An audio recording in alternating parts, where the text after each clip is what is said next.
Welcome along, guys. Well, it's another exciting day on one of the new 2020 Big Bruising Naked. This time we are riding, courtesy of Wheels Motorcycles, the amazing Kawasaki ZH2, 200 brake horsepower, supercharged engine, is more or less lifted exactly from the original sports bike H2. This is going to be a first ride video of what this is like. I'm going to do a few videos on this bike. I'm going to do a comparison with the Super Duke, which I've got at home at the moment as well.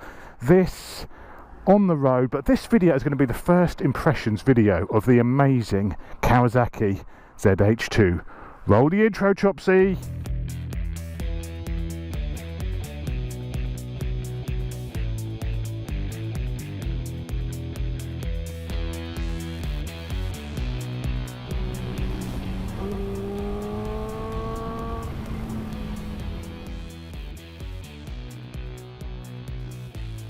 Now, as a H2 owner, I've got an H2, for those that didn't know, this is a bike I'm really interested in because I know how the H2 performs, the sports bike version. I'm interested to see if they've changed anything on this engine. Have they dumbed it down at all?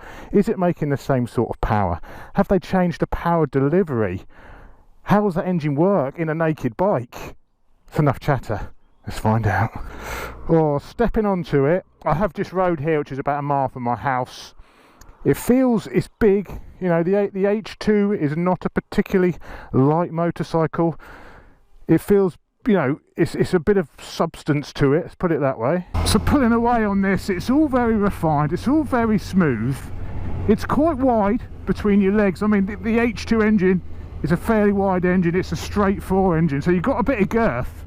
So you do have to spread your legs a little bit, but it's very comfortable, very upright. Now I will do a comparison between this and the new Super Duke, so I'm not going to talk about how it compares to the Super Duke in this video. That's going to be a separate one, but it's a very relaxed riding position. You know, you're sat upright, the bars are high, the pegs are nice and low, because the beauty of this bike is the actual bike is designed as a dedicated naked bike. They've not compromised and just took the fairing off the H2 and left everything, that's all the ergos the same. This is based on the Z, so this is based on the naked bike, so it's very much a naked from the off. One thing with this bike, obviously the real H2 is £26,000, whatever it is, so you know that this and they want to make this bike in line with the other nakeds. You know, they don't want to price it out the market, so they've obviously done a bit of cost cutting on this compared to the H2. This doesn't have the single-sided swinging arm that the H2 has. This is a conventional double-sided swinging arm. You know, it's some of the little niceties have been taken away, but the basics are there. The engine is there, that supercharged 1000cc lump is in place. Bit of gas. Below sort of 5 grand, it sort of builds, maybe not as sharp as mine lower down. Difficult to tell. We'll wait until we open up a little bit more. Quick shifter and blipper. Now I don't know whether that's standard or not. I'll say all the full specs I'll tell you about when I do the proper review. I haven't done much reading up on this, so I don't know the full specs. All I can tell you for now is it's 200 horsepower. I think it could actually be the most powerful naked. I haven't seen a dyno comparison between this and the Ducati Street Fighter, which is claimed 200 horsepower as well, but I've seen them dyno about 180-ish, so it'd be interesting to see one of these on the dyno. I've not seen it yet. I don't know if they make more or less, whether this is the most powerful naked bike money can buy.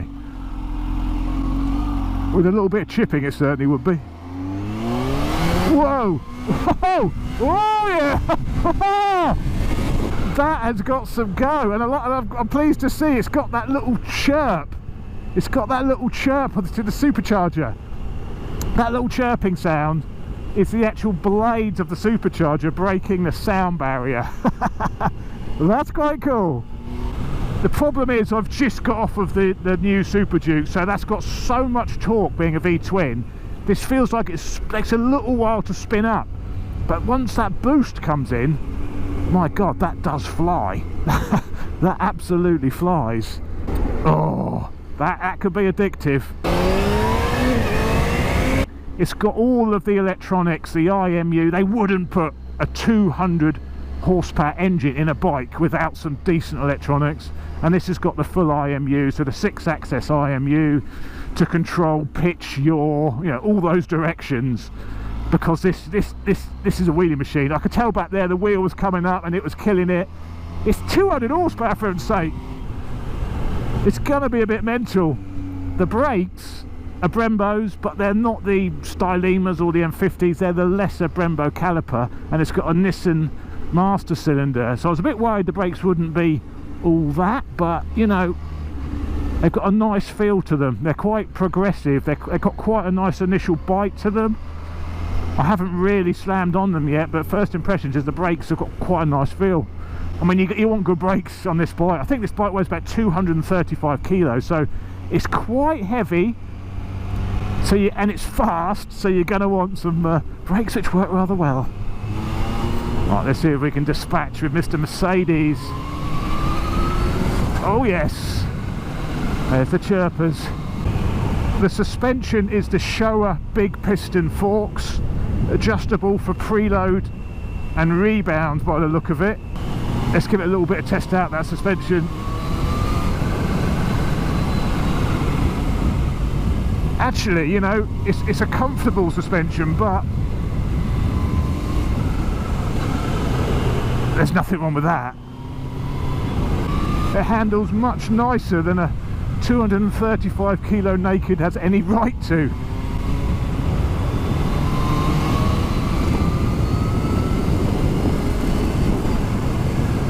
Yeah, the front brake, it's got loads of power actually. The brake's got a really nice feel to it.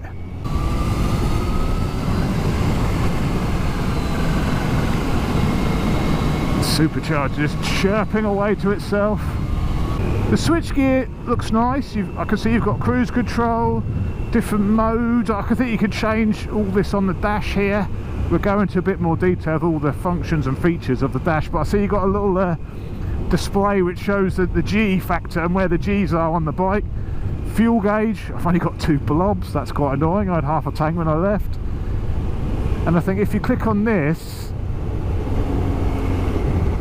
that one here is telling me, well, that's how much brake pressure I'm applying. Click on it again and now it's how much boost pressure. That's what everyone wants to see, isn't it? Bloody boost gauge. Alright, let's take it through my favourite little twisty section. This feels quite big on when you're going slowly. Oh, that pickup actually is very nice.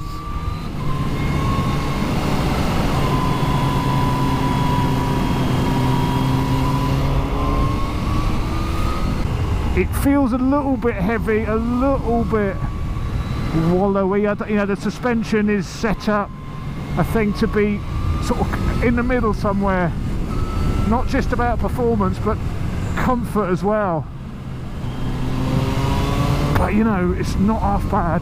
It's set up really rather well.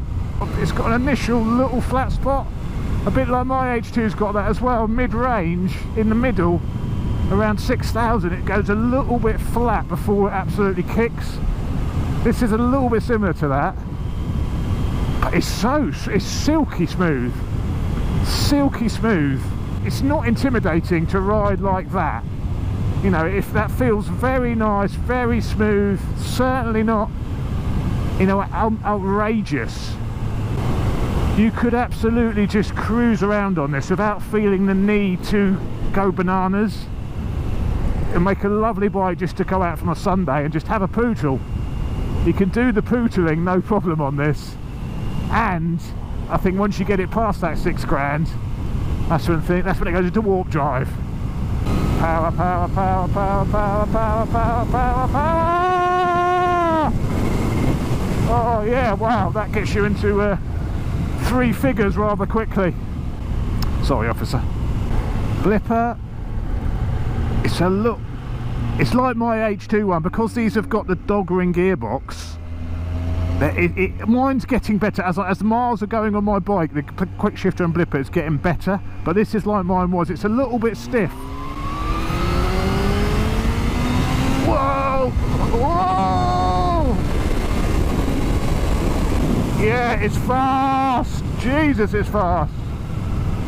That picks up some serious speed, and the wheels just bopping along the road. Oh, hello. It's blowing the camera over, that's for sure. Serious amounts of grunt there. It's a very, very nice place to be, this. What I like about it, and I'm going to compare it a little bit to the Super Duke now, as I said I wasn't going to.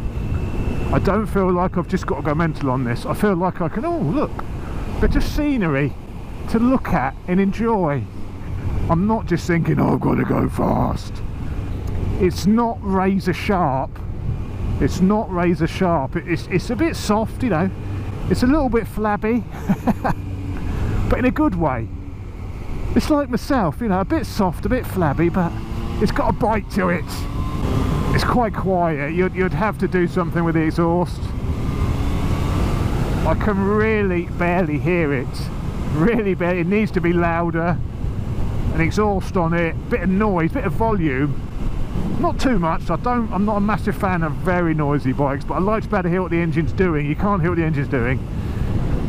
Hardly any vibrations, incredibly smooth, a very smooth motorcycle. Very smooth. I love the dash. We'll go into more details about the dash and how it all works. I like this sort of matte black. It looks very nice. All the fixtures and fittings look nice. I think they have cut some corners compared to the H2. I mean, obviously they have. This bike is around 15 grand, I think. Could be just under 15,000. I'll flash it up on the screen. But it's at least £10,000 cheaper than the H2. So, you know, there's £10,000 worth of cost cutting gone on. Like I say, I will do a video back-to-back review against my H2 and this one. I'll take them both out and ride them both, and we'll see the differences between them, because they're chalk and cheese. They are chalk and cheese. I think the power delivery, it's not as wild. It's not as wild. It's obviously geared a bit differently. It's not putting out the same power as my H2, and that's before, I'm talking about before I've had it chipped standard. Let's try it again.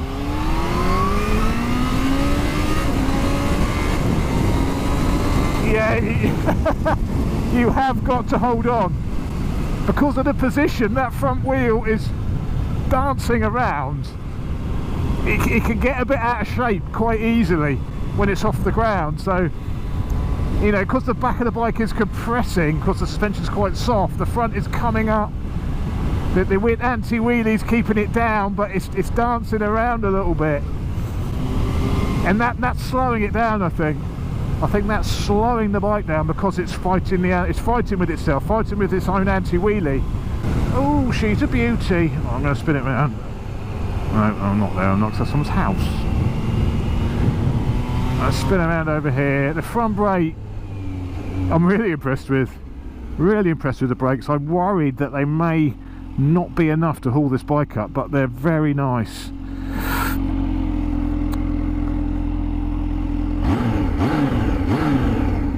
It's very nice.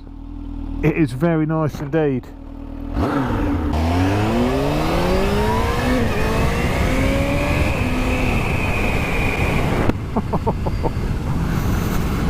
Addictive performance. Handling, it's good handling. It's not that, you know, it's a compromise on these things. They haven't tried to make this a really focused, tight, taut machine. No, and nakeds are about being comfortable and cruising, as well as going insanely fast. And I think they've sort of balanced that quite well with the suspension. You could have a little tweak and a twiddle with the twiddly bits, and you might be able to make it a little bit firmer, but it handles well, not exceptionally, I would say. Just because it's a little bit wallowy, you know, if you need to change, because it's a little bit wallowy, I think if you have to change direction mid-corner, it can get a little bit out of shape with itself. Now, I think really that this bike is really about the straight line performance. I think people will buy this because it's insanely fast, you know, and also if you then chip one of these, you're probably talking 250 brake horsepower, like the SX, like the real H2. You know, it's got that potential there to be absolutely insane. If this is anything like my H2, as the revs increase, the throttle bodies close to sort of 75, at 10,000 revs the throttle bodies are closed 75%, tailing off that power. If you get it chipped, all they do is make those throttle bodies stay open, and obviously they get the right amount of fuel in there as well, but then that just unleashes the bike's proper potential, because Kawasaki obviously doesn't feel comfortable releasing a 260 horsepower motorcycle on the market, and I can't say I blame them. Let's pull over and see if I can work out how to play with the traction control levels. Power medium. Oh, you got low, medium, or full power. Well, we go full, obviously. Kawasaki traction control off. Well, we won't go with that yet. 3, 2, 1. 3, 2, 1. Was it 3, 2, 1? Was it 3, 2, 1? 3. Hang on. 3. I can't do it. 3, 2, 1. If you know what I'm talking about, you're as old as me. KTRC traction. I think it's the Kawasaki traction control. So that's level 1. I'm going to try it on level 1, and then we'll see if that makes it more or less mental. Apply. We're applied. Oh, Kawasaki. So there we go, guys. Thanks very much for watching. Go and give Wheels Motorcycles some love, because they've dropped this down to me. They're a channel sponsor. It's absolutely fantastic. So I'll put website below. Check them out, show them some love. They may be doing a deal on this bike. They've always got a deal on, so it's really worth having a look at their website, see what deal they've got. This is their demo, so also if you want to ride this, give them a ring and take this out for a spin. I will leave my little LCR res sock on there, so the next person who gets a test ride can have that. But there we go. Thanks for watching, guys. I'll do another video on this, a more in-depth video after how I found it when I've lived with it a little bit longer, not just jumped on it and given it some stick. But stick around, stay tuned, ride safe, and I'll see you soon. See you later, guys. This is power level 1, which is full power.